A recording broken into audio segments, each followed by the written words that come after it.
Sasho sangena thina singalala endleleni nanazi indaba ze1K ZNTV ehamba phambili namuhla. Bekuphume nesinedolo kumkhosi womhlanga. Ziningi ikhalo ngesibhedlela saseWestville. Kanti ziyanda ke zabantu abazilengisayo. Nene bakambobo shomnyama indaba ze1K ZNTV zifunda uphilana kwacebe khulu kamzimba umntwana uyakhuleka. Sanibonani. Beyiphume ngothilazo ke intombi into emkhosini omhlanga usesigodlweni ke Sisilo emashobeni ophongolo enyakatho nesifundazwe eKwaZulu Natal namuhla.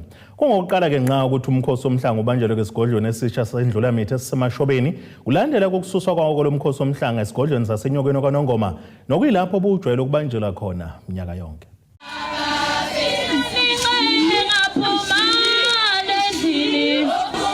Impumelelo umkhosi omhlanga abengokokuqala nqa ukuba ubanjele esigodlweni esisha sendlula mithe amakhosi emashobeni aphongolo enyakatho nesifundazwe KwaZulu Natal. Kuzokhumbula ukuthi lo mkhosi bese kunesikhathi eside kubanjele esigodlweni enyokeni kusukela ke kusakhona isile sabuzo uzwelithini kaBheka uZulu kubeke nezikhulumo eziningi ngokususa kwawo enyokeni uyiswa esigodlweni sasemashobeni ngodaba lokuphepha nokuvikeleka kwezintombi kanti kukhulumela indlunkulukazi umntwana uThulani Zulu uthi banelisekile ngezinhlelo zonke ezenziwe konke ke futhi kuhambe kahle ngokubambisana neminyanga hulumeni ethintekayo. Ngibonga i-department le yezemidlalo ubuciko namasiko ukugabhisa kanye nayo yonke iminyango ekhona ngoba ngesikhathi saqala sithi umkhosi uza la kwakubonakala ngathi izinto azihlelekile kahle kodwa izwi lesilo lathi malikhuluma bonke abantu banyakaza ngoba yonke iminyango inyakazile namhlanje nakuhle sesiqalile umkhosi uqalile namhlanje ngehora le10 isilo samukela umhlanga njengamanje izingane sezilapha nje zizolalela isilo sikhuluma kuzo kuhle kakhulu mawungabheka nje ungathi kudala saba la kusho ukuthi bese kufanele ukuthi ngabe vele sesisendaweni entsha. Lo mkhosi ubuhanjelwe ke izinkumbi zezitombi kanjalo nezivakashi ezivela kwamanye amazwe. Uhulumeni wesifundazwe KwaZulu Natal lomhlonisha uThamentuli uthembise ukuthi ke bazotshala izimali kulomkhosi ukwenza isiqinisekiso ukuthi ke uba sezingeni uphinde ukwazi nokuthuthukisa zomnotho zesifundazwe. Isinqumo sesilo nephupho lalendawo ngiseseka ngokugcwele futhi ngibona inhle kakhulu ifanele ukuba njengohulumeni sisondele sizo investa kule ndawo lena ukuze le ndawo ithuthukiswe ukuze imkhosi elandelayo ifike le ndawo ithuthukisiwe kusukela manje. We are committing as the provincial government to invest in this area so that we upgrade the infrastructure, the access and the infrastructure that is used for the ceremonies. Even to the palace itself, we are committing that we will invest because Silo Somhlanga usukhombile thina njengohulumeni okwethu kuba senze njoba seseke iphupho lesilo. Inyosi Sile phinda ke beyinqolobane yomlando kaZulu ubuzetshene Mdletshe echaza ngokuthuthwa kwalomkhosi uthi ke leli yisiko ebekulindelekile vele ukuthi ngengonyama ilenze ukwakha ke izigodlo zikayise. Umkhosi womhlanga 1994 uvuselela phansi oSuthu yaphinde yawuthutha ke futhi yona waya enyokeni njoba thina sikubona ususenyokeni. Namhla ke njoba sazi ukuthi ingonyama endala uNkulunkulu yewasephuca yona yakhothama kwase kuzongena ke ingonyama lena ekhona ngokomgomo ke nangokwesiko indodana yakhela uyise umuzi. Lezi godle ezinye bekungeyizo ezengonyama nayo ukukhangela ube ngwengonyama ezalayo kanjalo kuhlehla kuyemuntu. Ngakho ke njoba ingonyama lekhona isiyakha isigodle emashobeni ikhanike yakhela ingonyama ezalayo ukuthi ke lapha isikhona ngoba konke sekulapha ikhona akufanele kuhlukane. Ingakho ke nomkhosi lo uze la emashobeni akuwona oqala umkhosi oswela iwenzelela yakhipha abayolima inkosi yenkosazana kwasokhulu baphumela la kwaba ngumkhosi kwezivivane iwenzelela ungowesine lo namhlanje. Lona ke bengeke kube umkhosi ngaphandle kwenkulumo yendlulamithi yamakhosi. Isilo sigxeka kakhulu kabagxeka isiko likaZulu lokuhlola kwesitombi. Weyintatheli angizile ukuzoyincengela mhlawumbe yini. Cha, ngiyacela makuza emasikweni alesi sizwe khohlwa ngiyovikela lesi sizwe anginandaba ukuthi ubani mina.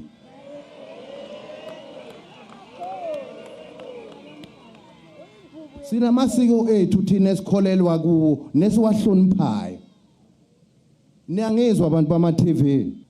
Uma nifuna ukwazi ngamasiko ethu ningalandi umuntu ngamasiko kaZulu, ningalandi umuntu ongesinye isizwe. Siyezwana? Kanti ngonyama iphindeke kaxaka kakhulu abagxamukela ezindabeni zamasiko kaZulu nabezindaba abasabalisa izindaba ozingesiliqiniso. We SABC animlandi ngani uProfessor Maphalala? Animlandi ngani uProfessor lokungani? uProfessor lo Ngubane eUKZN? Animlandi ngani? Abazi ngobukhosi nosiko lukaZulu abafundile ema university aphezulu anibalandi ngani? Ukhona uOthi Nxumalo animlandi ngani? Nigijima nosilandela lo mquba lona lo umusa acula ukuthi ezokhuluma ngathi. Nisibulalelani isiphila? Ngiyanikhula kuza SABC. Umusa acula. Lokho ngangena esihlalweni nje umelene nami ngithi cha kulungile umelwa nami kodwa Zulu kunento efantini yazi umuntu umethuka mina usuke ethuka nina qobolweni. Lo mcimbi wezintombi ubuhanjelwe ke amabutho, izinduna, amakhosi, izikhulu zikahulumeni kanye nabanye. Estabeni ze1 KZN TV kinguSamgeliswe Ngqulunga ngisesigodlweni emashobeni ophongolo. Ngiyakithi kwamalandela kube sibindi buthelezi okhuthazela umntakandaba labo bemthuka bemqokofula bethu uzwelithini kokwebusa bethi kakubankosi kanti bamgcoba ngamafutha empepho. Bafuna ke lengenelelo ungqongqoshe omnyango wezempilo esifundazweni udaba lweyinkinga eyikhungetheka isibhedlela esizimele Westville Hospital abemndeni abadluleke emhlabeni ngenxa lokho abakubize ngobudedengu balesi sibhedlela. Lokhu kuvele ngesikhathi ke lamalungu ebambe ke isithangami nabezindaba eThekwini nalapho beveze khona ukuthi bahlele ukusithathela izinyathelo zomthetho lesi sibhedlela. Isonga ngokuthathela isibhedlela iWestville izinyathelo zezomthetho imndeni yabadlule emhlabeni kusona njengoba ke besola ubudedengu baso. Ubaba wangena laphana ehambela ngeenyawo zakhe etotoba kubhlungu. Yes, njoba kubhlungu iback, of course doctor will think ukuthi okay because umuntu wenhliziyo could be a heart related issue. Kumele ayo check inhliziyo. But now from there onwards ukuze ahlale nje nalo 2 weeks esibhedlela eseyithola le infection, what had happened? Odokotela bathule bathini ezizithola le infection ayitholayo esimlidele ukuthi akasekho emhlabeni. So mina nje ngihleli lana ngithi isibhedlela is liable for ukungabi khona kwababa emhlabeni today. And for bona ukuthi bashintshe odokotela without even warning, giving us, telling us ukuthi okay ubaba wenu usesesandleni sasalo dokotela. Ayikho yonke lo communication. Iziko lezindaba selibike kabanzi ngalesibhedlela ngesikhathi kunombhikisho ngemuva kokumisa kadokotela wenhliziyo lapho ke iziguli zazingeneme zisola isandla semfene. Leziguli ezinye zasonga ngokuduba ukulashwa abanye odokotela njengoba ke zikholelwa kusizo lukadokotela omisiwe. Le mindeni ithi ke ifuna izimpendulo. Silwela ukulungiswa. Ngeke sikwazi ukuthi siphumule sibeni sazi ubaba wahamba. Ubaba wangena esibhedlela ekhulumela engenankinga up until that last 2-3 days eshona. ubaba wayecula esibhedlela mase kwenziwa ama investigation abona nurse abonana nabo babeze basho ukuthi hayibo kanjani baba uNyandu sese ICU because ubekaziculela ixoxela nabo bonke abantu. The only thing besifuna ukunderstand ubekwenzakalani ngeback yakhe. Konke ke lokho okunye osekucomplicate impilo yakhe to the point ukuthi uthi uyahamba akuzange zikulandelelwe ngendlela. Kuvele ukuthi kunamacala avuliwe nokulendeleke angene enkantolo phakathi kadokotela omisiwe noza kwabo kanti lipuntshile uhlelo obekumele lube phakathi kwabohlaka olulawula ke odokotela ngalolu daba. Umhla ka12 September ke uHPCCA bekufuna eze sizokhuluma lo daba. Uthe guququ ngolesihlanu ngeveke liphelile ke sithi Silindo Price Louis phela. Sathola email ke ithi cha umedical counsel awusezi. So kushuthi ke lo sihlanu lolu ubakufuna sibe nomhlangano noHPCCA yonke into isipostponiwe noma canceliwe. Imndeni ithi ke ifuna kungenelele ungqongqoshe wezempilo kwaZulu-Natal. Nangakuthina futhi kunjalo asizuhlala asizurelaxa siyaqhubeka futhi ayisowisho noma Gugu whoever she is akasondele ayibukele eduzane indaba yase Westville ngoba njoba ngiqala ukuzwa ukuthi nomndeni wakaMnyandu usenkingeni mina bengithi mhlambe umndeni wethu umnyeni kaSisi kuphela yini asazi ukuthi bangaka abanye abasenkingeni efana nalena. Abesibhedlela bathi ke uphenyo lwabe HPCSA oluqhubekayo lubanqanda amandla okuphawula ngokujulile ngalolu daba kepha ukuphepha kweziguli zabo kuseqhulwini kubo. Ezindabeni ze-One KZN TV kube kuntombi khona Mvubu ngiseThekwini. Izinhlangano ezisebenza ngokweluleka ngokwengqondo kanye ke nokunye ukuphathelene nokwelashwa ngokwezomqondo ziveza ukuthi ke lephezulu izinga labantu abazilengisayo ngenxa yezimo eziningi ababhekana nazo. Lezi inhlangano isho kanjena njengoba ke leli viki kubungazwa usuku lokuvikela ukuzibulala. Njengoba kulenyanga uMandulo kubungazwa usuku lokuvikela ukuzibulala, abezinhlala kahle baluleka ngezindlela zokugwema lokhu nokuthi yini engaba umsusa. Njengoba nje celebrate this month i-Suicide Prevention Day, kubalekile ukuthi sibheke izinto enjengalezi ukuthi sikhuluma kanjani nabantu, yini esikhulumayo engalidela ekuthenini umuntu agcine eseze wathatha impilo yakhe. Kubalekile ukuthi sithathe inyathelo uma ngabe sizwa ukuthi khona umuntu okhuluma into engahambisani nawe, ngaphandle kokuthi uzuthatha impilo yakho, ngaphandle kokuthi uzuthi ngempela lento ayishoyo umuntu iyiqiniso, because akufanele ukuthi kube khona umuntu ozokutshela into engalona iqiniso ngempilo yakho nawe bese uthatha inyathelo ezingafanelekile njengokuthi mhlawumbe ungagcina usufuna ukuzibulala ngoba ubona ukuthi kusho ukuthi baningi abantu abasho kanjalo kanti akunjalo, yiloyo muntu nje osuke kade esho kanjalo. Owakwa Lifeline uthi isifo sokugula ngengqondo sibucayi. Mental health issues abane stigma esikhulu compared to ezinye izifo. Umuntu mene BP abamhleki, umuntu osuke ne TB abamhleki, kodwa umuntu osuke ne depression noma ukhwantalala uyahlekwa kakhulu, okwenza kube into enzima ukuthi umuntu olwisana naleso simo sengqondo abe nogqozi loqhubeka alwe nalesi sifo. Ubiyela uthi kuyicala kusukela omunye umuntu uthi akaphilile ekhanda. Umuntu enze ama comments komunye umuntu noma isemsebenzini noma isesikoleni athi awuphilile ekhanda, leyo yinto iyicala elibomvu ngoba odokotela kuphela abakwazi ukudiagnose umuntu bekhiphe into ethi usibanibani uphila nokugula okuthile. Wonke omunye umuntu ungayena udokotela ungakucheckanga ngoba ngisho udokotela mengakucheckanga akakwazi na ukusho leso statement.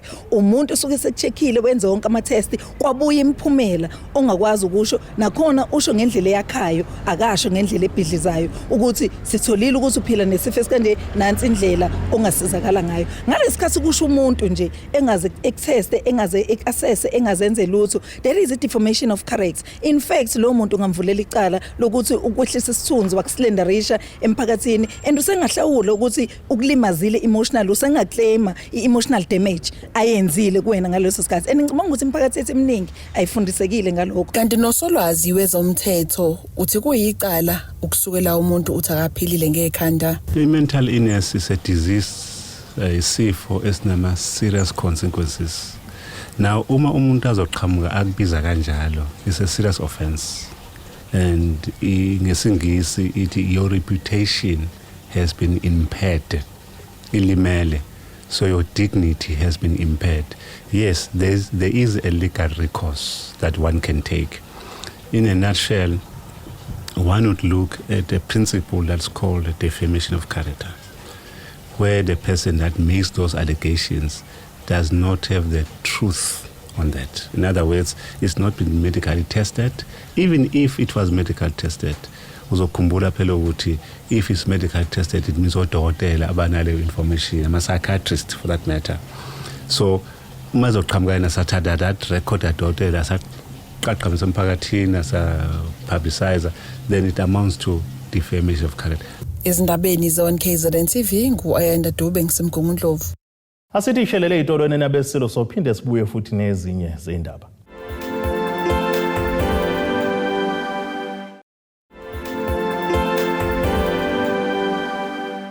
Asibonge siphinde sinamukele futhi kwindaba zethu ze1 KZN TV. Nazo ke zona ndaba ehamba phambili namuhla. Bekuphume nesinedolo kumkhosi womhlanga. Ziningi izikhalo ngesibhedlela saseWestville. Kanti ziyanda ke zabantu abazilengisayo. Umnyango wezokuthuthukiswa komnotho esifundazweni KwaZulu-Natal nebhange ithala abaqale kumkhankaso okuhambela izifundo ezahlukene kulesifundazwe ngohlelo loqeqesho lokuthuthukiswa somabhizinisi abancane ngolwazi ukuze bezibeke emathubeni okuphumelela uma ngabe bencintisana ukuthola uxhaso kuhulumeni. Kulolu hlelo kuzohlonzwa kosomabhizinisi abayishagalombili isifunda ngasinye abazophumelela ke kuchazele ngamabhizinisi abo qede ke bexhaswe ngeinsiza kusebenza.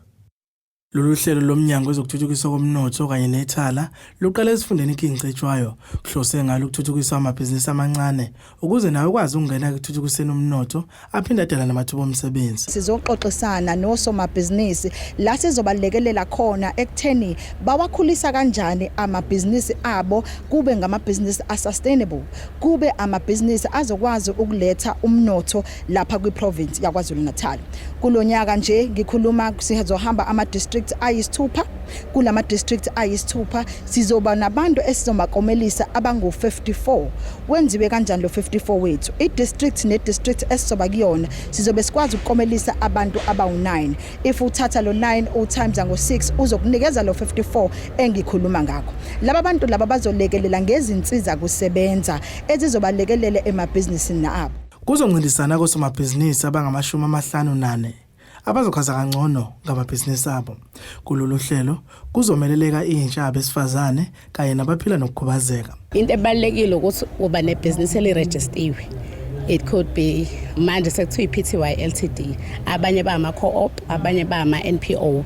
So once one register registiwe uvula i-account yase bank, uyahamba uyo-applyela nako SARS ube ne SARS tax clearance, and then bese uba nama members. Awukwazi ukulrana wedwa unless if it's a sole proprietor business. So once one lezo zinto bayebecela ukuthi that's the main thing ofanele ube nayo. Osomabhizinisi abancane bathi lolu hlelo luzosiza ekuphuthumiseni ukulingana kwezamabhizinisi. I think ilanguage ekhulunywayo vele these days indaba yabantu besifazane previously disadvantaged people nabakhubazekile kakhulu ukuthi bebesele kakhulu kwezamabhizinisi nesicatshangelwa nekusasa ke indaba ye-youth vele uma empowerisha i-youth ikusasa lethu kusho ukuthi lizoqhakaza kakhulu. Lokho kuzosilekelela ukuthi ke sikwazi ukukhula uma kwenzakalile i-idea yakho bayithanda or umbono wakho bawuthanda ukuthi ke ibhizinisi lakho libe selithusukanga. So ama programs akanjena ke iwona esiwadingayo wona asilekelela kakhulu kakhulu thina abantu abasebasha kumele impela siparticipate into ekanjena ngoba izona ekwazi ukuthi zisenze sikhule. Umasipala iNkosilanga libalele wethule ngokusemthethweni osonkontileka ngaphasi ka-121 no-122 abazofakela kugesi esikhathini esizi inyanga eziyisithupha kulezi indawo. Umeyalo umasipala uMduduzi Miyeza uthi ufisa ukuba abantu bewuqaphele umsebenzi ukuze ngaphazamiseki ukulethwa kwentuthuko emphakathini. Imeya kamasipala iNkosilanga libalele uMduduzi Miyeza uthi bathule osonkontileka abazofakela umphakathi ugesi. Siqaleke ekseni ngapha endaweni yaseMgwenya lapho ebesikade khona siyokwethula khona ugesi, namanje ke ngoba silapha sisazokwethula wona ugesi. Nabantu ke abakujabulele kakhulu ngoba lokhu okwenzakalayo abanye abantu sebeze bayaguga namhlanje, abanye sebadlula ngisho emhlabeni, kodwa bathi bayaqala ukubona ukuthi kwenzeka ugesi osufakiwe nje kulokhu kule ward since sangena u663 uma ngingaphosisi ngoba in total ugesi ozofaka nje ku 21 wonke uzoba u1040 okusho ukuthi ayikho indawo noma isigceme esingezukuba nawo la ugesi endaweni yaka 21. Uqhubeka ngokuthi lo msebenzi uzoqasha intsha yakulendawo. Abantu esikwazile ukuthi sibaqashe bawu20 khona then la endaweni yakamthwaniya baba u20 plus oyedwa ozoba usile okusho ukuthi uzoba yedwa bese kuba ama security alukhuza awu5 bese kuthi la endaweni yakamthaniya abantu abazolukhuza abazoqashwa bazoba u10 bese kuba plus ulukhuza uCLO. Uphinde wagcizelela ukuba umphakathi ungalwisana ingqalasizinda kahulumeni. Ngikushilo emhlanganweni futhi namanje ngisabacela abantu ukuthi intuthuko uma isuke ilethwe kubona kusuke kuintuthuko kungeyabo. Ngakho ke silindele ukuthi abantu kungazi kuthiwe esekuyoze kuba ama security kuphela azogada ilukhuza intuthuko yabo kodwa akube abantu umuntu nomuntu kube unempeza wakhe ngoba lento le isuke ilethwe kubona kungabikho abantu abazoganga ngoba ngesikhathi beganga ingalesikhathi intuthuko yabo ilukhuza isizoza kancane ngoba uma untshontsha imaterial khona abantu asebengaseza ukuthola ilukhuza ugesi. Kube kuthiwa badlala indaba ze1 KZN TV ngisesikhoti. Izakhamizi zaseyingolweni ogwini oseningizimu nesifundazwe KwaZulu-Natal zithi soluzophela usizo lwamanzi kule ndawo. Lo mphakathi obukhala ngokubanga amanzi nemfuyo usho kanjena ke nkathi imelo masipala wesifunda zasogwini usikhumbuzo kumqadi ethule ompompa abasha abafaka kwegodini ezahlukene endaweni yaseyingolweni. Namhlanje sijabule kakhulu. Siwugu sizovula amanzi la ezingolweni la sekunesikhathi kwagcina ukuphuma amanzi kulezi nkalo esikuzona. Siqale sahlangana nomphakathi la eholo sawubikela ukuthi besizobonga kuona ngokuthi bakwazile ukubekezela masibethulela iplan yasogwini ukuthi imi kanjani ezinyangeni eziningi ezidlule. Sibatshela ukuthi kunepipe esizolifaka elizofaka amanzi la kwe reservoir ela kumasipala omdala ezingolweni. Sesikwazileke ukuyinqoba leyo mpi sakwazi ukwaphusha amanzi afika ku reservoir njengoba manje sikule standpipe kusho ukuthi amanzi aseyaphuma. Umphakathi wasezingolweni uthi isizophela impilo yokukelisa izigubhu namabhakede eziphethwini njengoba sebefakelwe ompompi. Sise amanzi besokha emhosheni nezinkomo zifike ziphuze nathi sifike sikhe amanzi singenawo. Manje sesiyajabula ngoba sesiwatholile amanzi abuyile sesophuza amanzi aclean. Siyabonga kakhulu abantu basogwini ngendlela abasenzele wona siyabonga kakhulu. Usho ukuthi amanzi besiwathola emhosheni. Sesiyazibongela sibonga kakhulu. Sibomama basezingolweni. Ekokube manje sesizophuza amanzi ahlanzekile.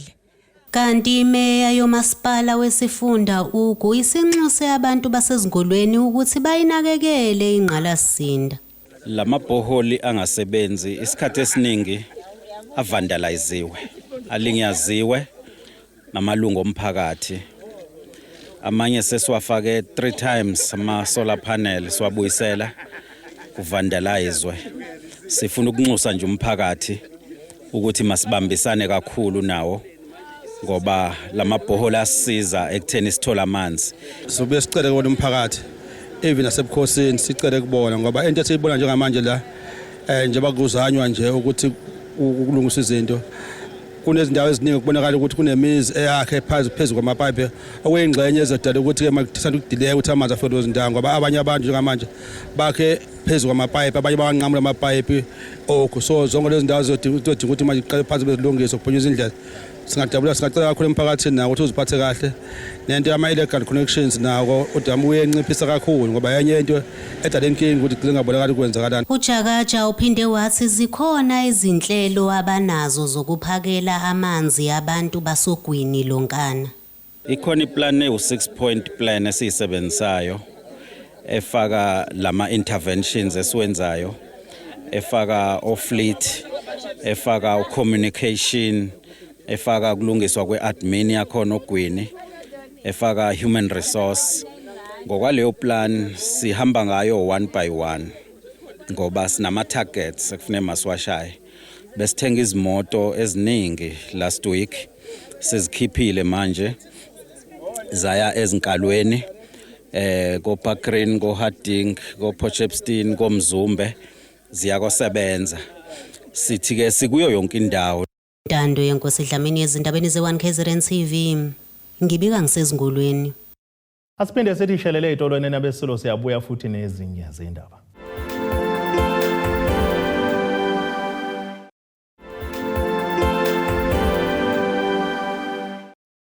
Asibonge siphinde sinamukele futhi kwindaba zethu ze1 KZN TV nazo kuzona ndaba sithi zihamba phambili namuhla.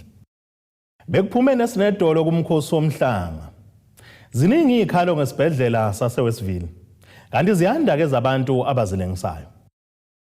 Ake sibheke engosini yezomnotho. Izimakethe zakuleli ivale kwi-rand lingu-17.41 maliqhathaniswa nedola laseMelika, libe ngu-20.57 kupondo waseBrithani, libe ngu-20.42 kwi-euro yase-Europe. Intengo yegolide yona ibikade ingu-$3,644.56 ounce, kuthi intengo yalo ngahluziwe yona ibikade ime ku-$66.37 umphongolo. Ake sibheke engosini yezemidlalo.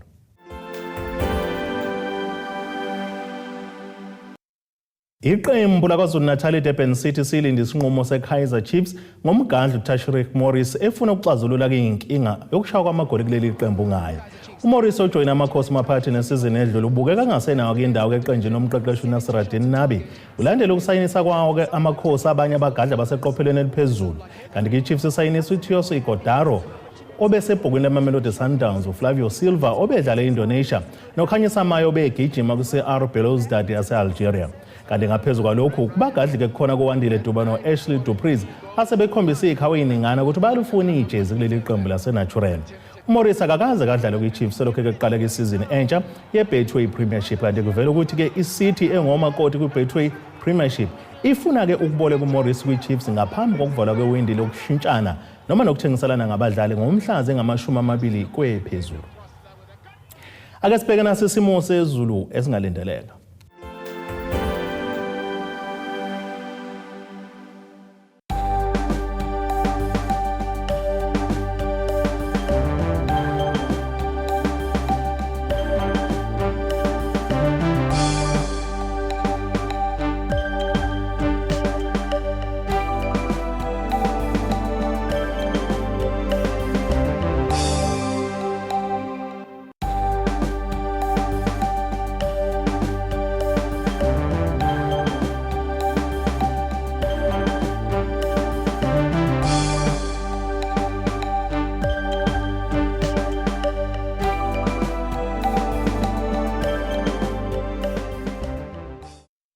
Nina bakampondo zamile enjeni ukube zamile enkomeni sasokwakha amagudo okubhemele kwamzimba umntwana nethimba lonke le indaba sithi khumu. Abethuli bethu bezindaba baxhaswe iThulis Bayview Bridal. Ungabashayela kulezi zinombolo ezivelile